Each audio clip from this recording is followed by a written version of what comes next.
What is a creator-led business and why are they the future? So traditionally, a normal business is built where a founder discovers a certain problem and believes they can solve that problem better than the solutions already out there on the market. So they create this solution, either a product or a service. And then once they've created that, they go out to the world and try to build an audience of people who give a shit enough about that solution to buy it.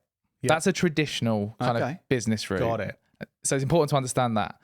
The creator-led business route is where a creator, so think of like a YouTuber or a TikToker or someone who's creating content and has an audience, it could be a blogger, starts by having that audience and then does things the other way around. So they then work backwards to either partner with a company to create some kind of product or service for their audience, or develop their own product to sell to the audience that they've already built.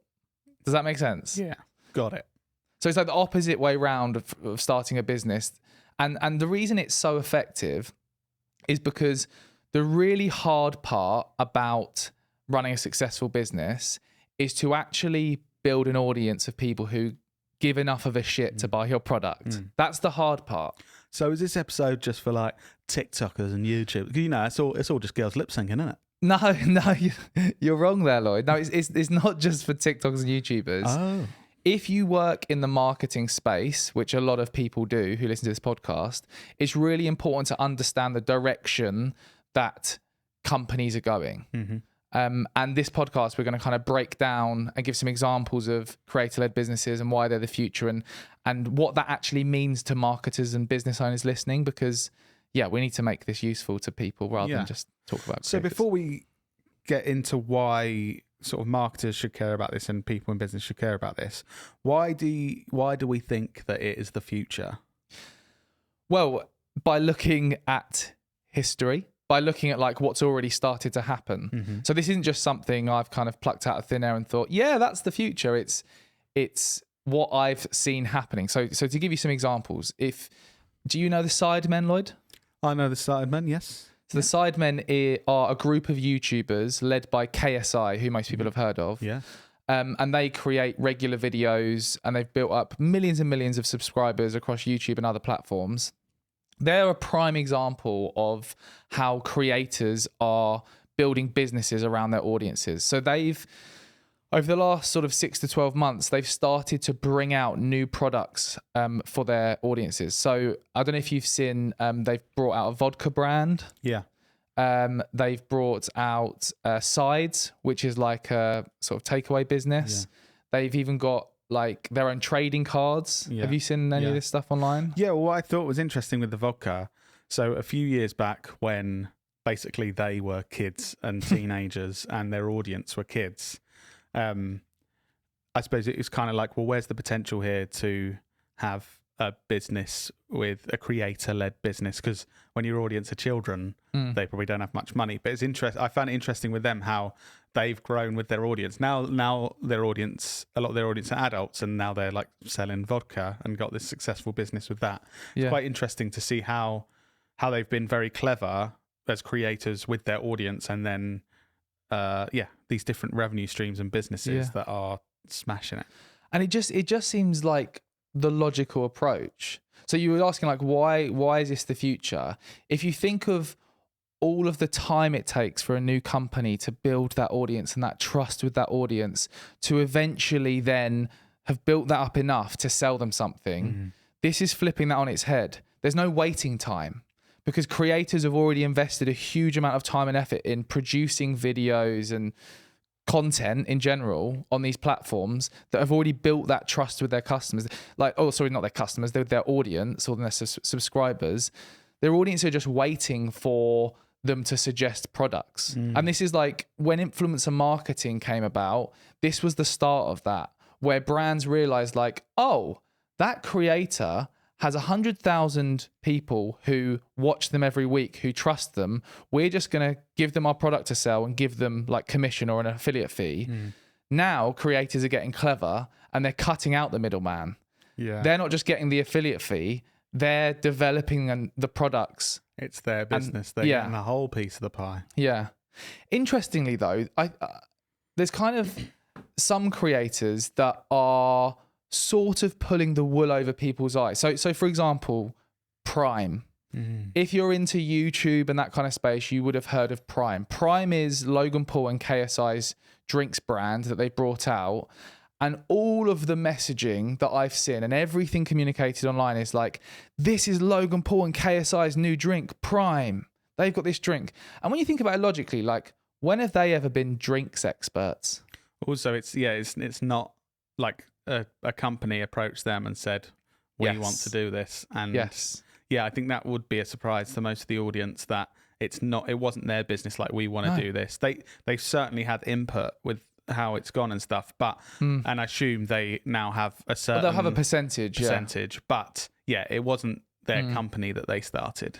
But I think this is also an important point, because that's also clever, because what needs to happen for these creator-led businesses to be a success, they can't just be shit products or services. Yeah. Like, if you've never developed a drink and you're just like, I'll make a drink and try and do something in your parents' kitchen, it's not going to be as good as a proper company that's like been doing it for years. So actually partnering with these experts and brands is a good idea, because then you're using their expertise combined with your audience. But I think the even better route, if you can get to this, if you're a creator, is to get to a point where you are developing your own products and services that are really aligned with your audience's interests. Yeah. So, for example, there's Casper Lee. Do you remember him? He was like a YouTuber. Yeah. Grew on YouTube, and he was like in the group of like Alfie Days and Zoella and that kind of thing, like way back when YouTube started. He now has an influencer marketing agency with a guy called Ben Jeffries. It's actually like their company. They're not like partnering with someone. They started that and founded that. And I guess their experience in the influencer world, because they were influencers themselves and they've done brand deals and that kind of thing, they've brought that expertise to actually develop their own company that's really aligned with their skills and that kind of thing. So that's the kind of two routes you can go down, or that creators are going down: partnering with experts like KSI and Logan Paul with Prime, and then the creator is kind of the poster boy or girl of that brand, or developing it yourself. That's the kind of two routes that the creators are going down. Interesting. And I've seen, I know you spoke about Sidemen, but there's like Mr. Beast, he's like, probably the biggest creator on the planet at the moment. Yeah. But he's opening up restaurants and like loads of different things. And he's like, they're starting to talk about billions with Mr. Beast rather than millions financially. Like, it's... Yeah. So there's just been a TikTok video that's gone viral that Gary V's also responded to, where Mr. Beast has actually said he's been offered $1 billion for his sort of empire. And he said he wouldn't take anything less than $10 billion for people to sell his sort of whole businesses and his brand. That's which crazy, is mental. Isn't it? That is amazing.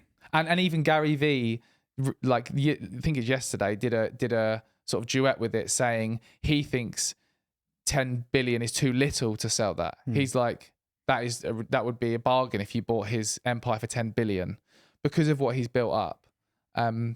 Like, and then this is like, here's an example of the power of creator-led brands. Mr. Beast starts a chocolate brand called Feastables, right? He sells $10 million worth of chocolate, like a brand new brand, just sells $10 million worth of chocolate. He also starts up his burger, like Beast Burger restaurant chain thing, and he sold 10,000. No, sorry. He got 10,000 people in a not a supermarket. What's it called? Like an indoor. I know, but I'm not going to tell you. I'm going to listen to an indoor what? Then? A shopping centre. Right. Okay. Sorry, I just can't think of it. He launched his first in-person kind of restaurant for his burger brand. 10,000 plus fans went to that shopping centre in America. It's just to buy his burgers. It's almost like it's what every business dreams of. So you just have to make sure you're doing a good thing in your business, and then you click your fingers, and you've got thousands of customers on day one. Yeah. And so if that thing's good enough, if the burgers are good enough, if the chocolate's good enough, obviously they will be customers you retain, or enough of them will be. Yeah. So yeah, it's such a unique place to be. One of the biggest challenges for businesses, it's not only doing that good thing, having that good product or service, it's getting enough customers. Yeah. It's a huge challenge that people take years and invest millions of pounds to get there. And from these creators, they have that audience where they could just go, click the fingers, okay, put our social posts out, announce it, and now we already have 100,000 customers. And it's a proven model. Like many creators are doing this. If you think of Kylie Jenner, you know, the Kim Kardashian's sister, she started Kylie Cosmetics, which is now worth over $1 billion, or been valued at over $1 billion. Kim Kardashian started a clothing brand, Skims, now valued over $2.8 billion. Like, it is absolutely mental. You've got, we mentioned the Sidemen earlier. The Sidemen recently did a charity football match. Did you see that online? Yeah. So they did a charity football match. They had 2.6 million concurrent viewers online on that football match. Like, a group of teenagers who started a YouTube channel had 2.6 million people watching their charity football match.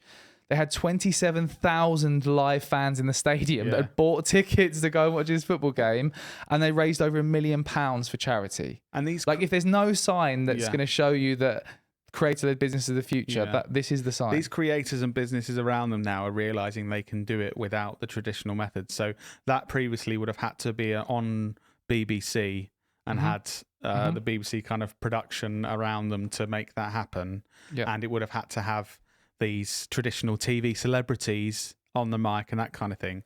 These creators are now realizing they have just as much, if not more, pulling power with their audiences to do the same thing without those traditional ways. And I think a lot of industries are probably quite scared because it's showing, oh, hang on, they don't necessarily need us anymore to do this. Exactly. Which is, a big shift. And I think, like, if you're listening to this and you're not a YouTuber or TikToker, you're clearly not a TikToker. If you're not a YouTuber or a TikToker or a creator, this is still super relevant to you if you're a marketer, because it's so important to understand the future of businesses surviving is that they need to be a content-led business. And this is why big brands are like acquiring content companies. Because it's easier, and this is what in terms of what's going to happen in the future, I can see brands literally acquiring creator brands. You know, like we just mentioned about Mr. Beast selling his empire for $1 billion or 10 billion. In the future, I can see, McDonald's buying Mr. Beast's empire, or Nike. Do you think when those deals are done, there will be like that creator will have to stay within it to make it a success? As in a decade, do you think Mr. Beast has to be at the face of these businesses to make them still valuable? Or do you think actually they could get big enough where he can remove himself from the situation, they still hold that value? I think he can remove himself from the situation and still hold the value. If you think of like Tim Cook with Apple or Richard Branson with Virgin, they started out being the big personalities, but the company is still hugely successful. Do you mean Steve Jobs? Steve Jobs, yeah, sorry. Tim Steve Jobs. Cook's the new guy. Well, he's not really new anymore, is he? Yeah, well, he's still pretty big. But same sort of thing, yeah. Or Elon Musk, like Tesla's still huge. It's not just because of him, but I guess that is a good point. If they completely go out of this situation, would that? I can imagine it having a negative impact. I think though, over time, I think it's something you can do gradually over time. In a decade, like that chocolate company is going to have a life of its own without Mr. Beast needing to be the face of it. Do you know what I mean? So say he grows it to the second biggest chocolate company in the world, that then has a life of its own, and people at that stage, it's at a scale where people buy it not knowing who Mr. Beast is. Yes. Then it has that life cycle beyond the creator. Yeah. And this is why I think this is so important for companies in terms of focusing resource into building themselves up as creators, right? Because if you think about it, what's going to give you long-term security as a company is having an audience. Because no matter what happens in the world, let's say, for our video and social media marketing agency, let's say there's some kind of technology advancement which means no one needs video or social media anymore. if we've got an audience of people that we've built up who like listening to business anchors or who like hearing our thoughts on marketing and advertising, they're going to stick around no matter how our business evolves. We could, diversify into doing something completely different, but we've got that core audience of people who care about us, and that's why I think brands need to be doing the same. Yeah. So what do you think people should actually be doing? So as marketers or people within brands, how can we start going in this direction? Creating content at a good level. I think that sounds like such like basic advice, but I still think there's a huge amount of brands that are underestimating how much they should be investing in creating content that's building an audience. It's kind of like a side box ticking exercise. We've got our, even companies that have a decent customer base, they're like ticking over. Those are the ones that are at risk. If they haven't built up that audience of people who give a shit about them, if something changes with technology, like think about like Blockbuster, when things shifted and Netflix came about, they just completely died. But if they had built, well, I suppose if they had an audience of people, but they just didn't want to kind of shift what they were offering. There's that story of them, was it Netflix offered to buy Blockbuster, and they were like, no, everyone's going to want to keep going into video stores. And do you ever remember going into a video store? Yeah, we used to do it all the time. As kids, do you remember there was that one called Apollo? That was good. And then I remember over the years, it's funny, then obviously people stopped renting DVDs and stuff. Yeah. And like half of it became just like a corner shop. And then it was just a corner shop with loads of DVDs one side, wasn't it? And then it was they got a really good idea, made it an internet cafe just as they were dying out. And now it's back to being a premier shop, I think. Yeah. Apollo was good though. Do you remember we hired a Bug's Life on videotape? Yeah, never took it back. Our machine chewed it up. What, a VHS player? VHS player, yeah. Well, we've gone off a bit.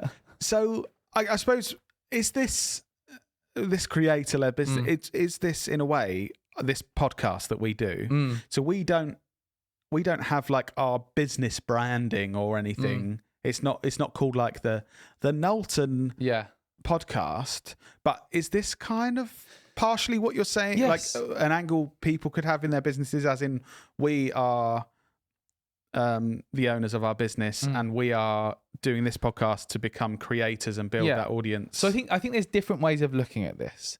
So there's the approach of looking at employees of a company and how this can help them. So I would be working on building my personal brand and my presence and building an audience as an employee, because no matter what direction you're going in, it's going to be valuable to have an audience of people who watch and listen to what you do over time. That could help you get new job opportunities.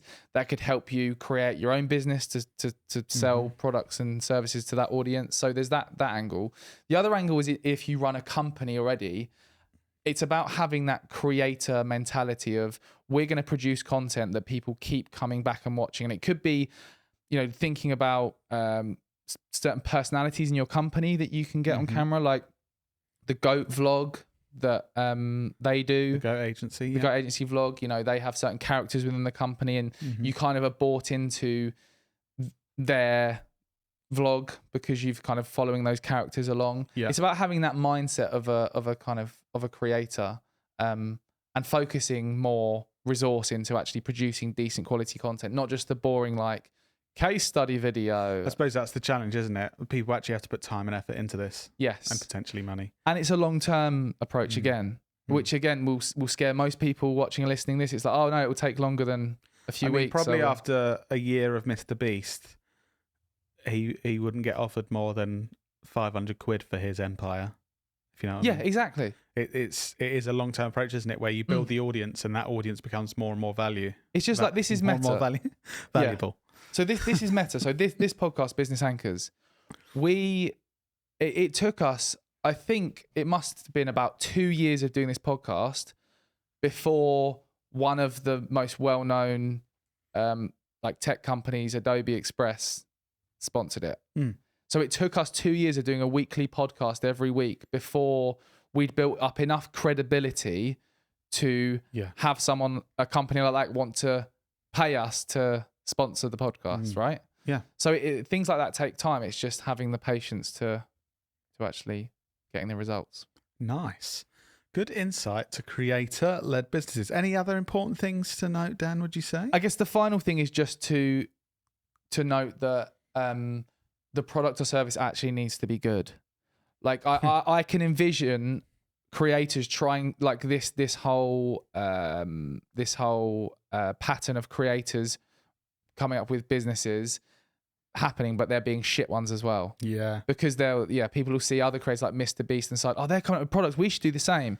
But the big focus should be actually coming up with, and this is why partnering with experts and other companies probably is a good idea if you're not. The reason we're talking about Mr. Beast and the Sidemen is because they're the best at it. They are genuinely really good business people making really good decisions and putting in the time and the work to make sure those businesses around them are providing high quality products and services.